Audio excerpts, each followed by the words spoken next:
amakipe abiri arahanganye, Yesu ni umutoza, Satani nawe nuko hitamo. Yesu niwe mwiza ateze amaboko, uramenye ntushidikanye.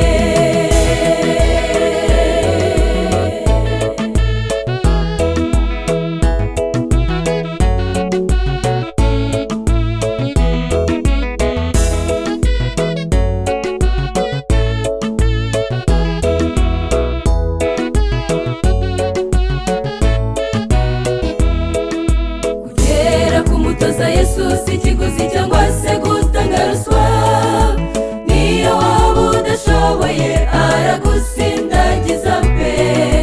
Imyitozo gukoresha ni ugusoma Bibiliya, ukajya mu kibuga ijuru rigufana, wiba umufana kuko uri umukinnyi. Amakipe abiri arahanganye, Yesu ni umutoza, Satani nawe nuko hitamo. Yesu niwe mwiza ateze amaboko, uramenye ntushidikanye. Isuzume nanjye nisuzume, amakipe abiri arahanganye, Yesu ni umutoza, Satani nawe nuko hitamo. Yesu niwe mwiza ateze amaboko, uramenye